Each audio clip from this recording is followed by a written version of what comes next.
अब परमात्मा कहते हैं राम नाम कड़ुआ लागे, ये मीठे लागे दाम, और दुविधा में दोनों गए माया में लीना राम। परमात्मा कहते हैं हमारी शरण में यदि प्राणी आ जाता है, सतगुरु शरण में आने से आई टले बुला, जय मस्तिष्क में सूली हो वो कांटे में टल जावे। परमात्मा की शरण में आने से यदि आपके भाग्य में आपकी मृत्यु होनी हो तो पूर्ण संत परमेश्वर कबीर जी की शरण में आने से आपकी वो मृत्यु एक कांटा लाग कर टल जाए, यानी थोड़ी चोट में जान जानी हो, दुर्घटना होगी और आत्मा फ्रैक्चर हो गया या टांग टूट गई, कुछ भी ना होया, जान बची, 2 महीना में टांग ठीक हो जाएगी। एक समय एक नगर के बाहर आश्रम था। पुण्यात्माओं, परमात्मा कहते हैं गोता मारूं स्वर्ग में, जा बैठूं पाताले, कह कबीर ढूंढता फिरूं अपने हीरे मोती लाल। तो परमात्मा की 3 प्रकार की शरीर स्थिति है। जैसे ऋग्वेद मंडल नंबर 9 सूक्त नंबर 1 के मंत्र नंबर 8 और 9 में कहा कि वो परमात्मा सबके पापों का हरण करने वाला और तेजो में शरीर को प्राप्त होता है, उसका बहुत सुंदर शरीर है। और उस परमेश्वर की 3 स्थिति हैं शरीर की। एक तो सतलोक में है वो परमात्मा, वह स्थिर है, वो वहाँ स्थायी तौर पे वहाँ रहते हैं। तो वहाँ उनका शरीर एक रोमकूप में करोड़ सूर्य करोड़ चंद्रमा मिला दे इतनी रोशनी सतपुरुष की सतलोक में है। इतनी शोभा है उस परमेश्वर की। और मनुष्य दृश्य है वो परमात्मा।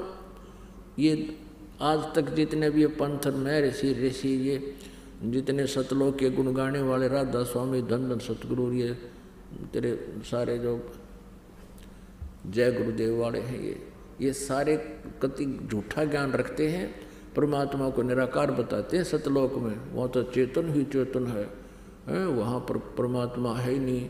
और मोक्ष प्राप्त आत्मा सतलोक में निराकार परमात्मा में ऐसे समा जाती है जैसे बूंद समुद्र में। कोई बात हुई, अब किसी को कोई कहे कि चलो समुद्र में डूब कर मरांगे, होगा कोई तैयार? वहाँ भगवान है नहीं, आम के टिंडे लेंगे वहाँ पर, फिर क्या करेंगे जाके? भगवान के लिए तड़पते फिरते हैं। मूर्ख बना रखा है इन्होंने, ये काल के दूत थे सारे। तो एक तो वो स्थिति है, और दूसरी स्थिति ये है कि वो नवजात शिशु का रूप धारण करके एक युग में एक ऐसी लीला करता है जैसे बनारस में की सतयुग में परमात्मा कबीर जी ने। और धीरे धीरे बड़े होते हैं लीला में, शरीर में नवजात शिशु धारण करके आते हैं। फिर बड़े होकर के छोटे ही आयु से 5 वर्ष की आयु से ही बड़े बड़े विद्वानों के छक्के छुटा देते हैं और एक तत्वदर्शी संत की भूमिका स्वयं करते हैं और एक अच्छे नागरिक की भूमिका भी करते हैं, एक अच्छे भक्त की का रोल भी स्वयं ही करते हैं, तत्वदर्शी संत की भूमिका भी स्वयं करते हैं। और हमें उदाहरण छोड़कर जाते हैं कि ऐसे रहो, समर्पित रहो परमात्मा पर, ज़्यादा संग्रह संचन में समय व्यर्थ मत करो। ये दूसरी स्थिति। और तीसरी स्थिति जैसे धर्मदास जी साहिब को आकर मिले ऋग्वेद मंडल नंबर 9 सूक्त नंबर 86 के मंत्र 26-27 में, ऋग्वेद मंडल नंबर 9 सूक्त 82 के मंत्र 1, 2, 3 में, ऋग्वेद मंडल नंबर 9 सूक्त 20 के मंत्र 1 में, ऋग्वेद मंडल नंबर 9 सूक्त 96 के 16 से लेकर 20 तक 21 तक, इन मंत्रों में विशेष रूप से ये कहा कि वो परमात्मा सतलोक में रहता है और वहाँ से गति करके आता है और अच्छी आत्माओं को मिलता है, अच्छी आत्माओं को, और उनको ज्ञान से परिपूर्ण करता है, यथार्थ ज्ञान देता है। तो वो परमात्मा ऐसी लीला कौन करते हैं? कबीर देव जी, कबीर साहब। वो कबीर साहब जी किन किन को मिले हैं? आदरणीय धर्मदास जी को आदरणीय मलुकदास जी को, आदरणीय दादूदास जी को, आदरणीय नानक साहिब जी को, आदरणीय गरीबदास साहिब जी को, आदरणीय गीसा दास साहिब जी को, आदरणीय नामदेव साहिब जी को, और भी बहुत से संतों को मिले, लेकिन हम इतना ही जो वेल नोन है उनके बारे में आपको जानकारी देंगे, जिससे आपको विश्वास शीघ्र होगा। और इसके अतिरिक्त जब चाहे जहाँ परमात्मा आ जाते हैं। कुछ दिन किसी पहले क्या होता था कि ये गांव में, नगरों में कहीं कहीं उनकी यादगार बनी हुई है, और वहाँ के अक्षेत्र के व्यक्ति कहते थे यहाँ एक साधु रहा करता था, उसने अपना भेद नहीं दिया, कहाँ से आया था, कहाँ का उनका जन्म था, कभी वो नहीं बताते थे। तो वो परमात्मा आते थे, और भक्ति की सतिथि को बनाए रखने के लिए, परमात्मा में आस्था बनाए रखने के लिए परमात्मा कुछ समय आते रहते हैं, कुछ समय कहीं रह जाते हैं, कुछ समय कहीं रह जाते हैं। उस क्षेत्र में फिर भक्ति पनप जाती है, माल्य की आस्था बनी रहती है। और ये भगवान जो ब्रह्म है, ये काल ये चाहता है कि ये जीव नास्तिक हो जाएं, इनको ऐसी साधना दी जाए जो साधना करते करते थक जाए, इन पर आपत्तियाँ आती रहें, ये नास्तिक हो जाएं, भगवान को भूल जाएं। वर्तमान में ये सभी पंथ जो राधा स्वामी पंथ, धन धन सतगुरु सच्चा सौदा डेरा सिरसा वाला, जगमाल वाली आला, एक यू गंगुआ में लठगाड़ी रखा ससो मस्ताना, एक यू जय गुरुदेव, एक दिल्ली में कृपाल आश्रम, और ये हंसा देश वाले सतपाल जी, और ये जिसने बाल योगेश्वर कहे, ये सारे काल के दूत हैं, इनके पास भक्ति नहीं। और इनकी ऐसी दुर्गति हो रही है, इनके अनुयायियों की भी। और फिर ये क्या कहते हैं, भाई कर्म का दंड तो भोगना ही पड़ेगा। ये क्या कहते हैं कि जो प्रारब्ध में कर्म लिखा है वो तो भोगना ही पड़ेगा, इससे भगवान का कोई लेना देना नहीं। आप भक्ति करते रहो, आपका आगे सुख हो जाएगा अगले जीवन में।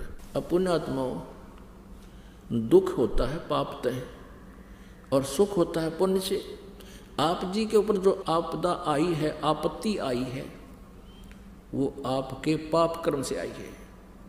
और कोई ये कहे कि ये तो तूने भोगना ही पड़ेगा, आगे भक्ति कर ले। अरे भले आदमी हो, किसी के पैर में कांटा लग गया हो और उसको पीड़ा हो रही है, और कांटा दिखाई ना देता हो, और वो कहे कि मुझे बहुत पीड़ा हो रही है, कोई व्यक्ति उसके पैर को देखकर बताए कि तुझे कांटा लग गया है, जिस कारण से तुम्हें ये पीड़ा हो रही है।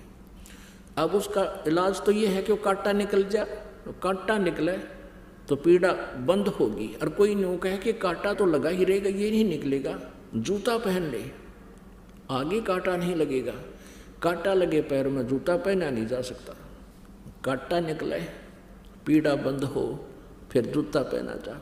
और फिर वो जूता कभी नहीं निकालेगा इस डर से कि कहीं फिर बिजली ना गिर जाए, ए भगवान कदे फिर कांटा ना लग जाए। तो पुण्यात्माओं, आज जिसके ऊपर आपत्ति आई है वो पाप कर्म रूपी कांटा लगा हुआ आपके, और ये कांटा निकाला जाएगा पहले आपका, और फिर आपको मर्यादा बताई जाएंगी कि ये मर्यादा नहीं तोड़ना, बीड़ी शराब मांस तम्बाकू रिश्वतखोरी चोरी जारी नहीं करना, और उपासना नहीं करना, ये मर्यादा है। और ये राम नाम का जाप साधना करना, ये फिर जूता दिया जाएगा आपको। और वो दुखी आत्मा जिसको ये सुख होगा, फिर ये राम नाम के जूते ने कभी नहीं निकालेगा इस डर से ये भगवान कहीं फिर वो कष्ट आपत्ति ना आ जाए। तो इस प्रकार तब ये भक्ति सफल होगी। अब जिन पुण्यात्माओं को ऐसा ऐसा सुख हुआ, मेरे पास इतनी चिट्ठी हो जाती है प्रत्येक सत्संग में, और फिर जब फुर्सत मिलती है पढ़ता हूँ, मेरी आंखों में आंसू आ जाती हैं।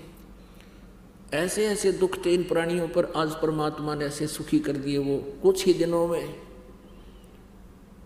हे परमात्मा, हे दयालु, आपके बच्चे आपको ढूंढ रहे थे, लेकिन आपने आप ही आकर हमें ये बताया कि मैं कौन हूँ और कहाँ हूँ, हम अभी तक भटक रहे थे। अब फिर उन पुण्यात्माओं को जो कष्ट में थे आज सुख मिल गया। अब उनको जो मर्यादा बता दी गई वो मर्यादा नहीं तोड़ते, उनको जरा सा भी किसी कारण से, जैसे एक बहन मेहंदी ला के आएगी और हमने उसको कहा भी ये नहीं लानी चाहिए थी, नो बोले जी दोनों कान पकड़ लिए, पता नहीं था मुझे, आगे नहीं लगाऊंगी, बिल्कुल नहीं लगाई। फिर बोल कभी तो किस लिए लगाएंगे? ये ड्रामाबाजी किस लिए कर रहे हैं परमात्मा? जैसे नानक साहिब जी कहते हैं, ना जाने काल की कर डारे किस विध डल जा पासावे, और जिनाते सरते मौत खुड़क दी उन्होंने केड़ा हासावे। अब छोटे छोटे पुण्यात्मा बच्चे भी ये कहते हैं जी मेरा नाम ठीक है, मेरा नाम खंड तो नहीं हो गया। और एक कहता है जी इसने फिल्म देख ली, एक दिन टीवी देख रहा था, इसका नाम खंड हो गया। तो वो कहता है जी फिर कभी नहीं देखूंगा मैं। दूसरा बच्चा कहता है फिर नहीं देखूंगा, और ऐसा ही दृढ़ हो जाता। अब बच्चों को जिस रंग में अब रंग देंगे सदा वो उसी रंग में रंगे रहेंगे। अब हमने किस रंग में रंग दिए? ये फिल्मी गाने देखे हैं, डिशों डिशों, और फिर फिल्मी गाने गाँव और कमरे में अकेले होते ही बाण भाई नाचे नहरे नहरे, ये बकवास भर्दी कालना हमारे अंदर। और वो सब अड़ंगा हटा करके ये एक सुचारू जीवन इस पुण्यात्मा को यहाँ दिया जाता है, जीने के लिए कहा जाता है।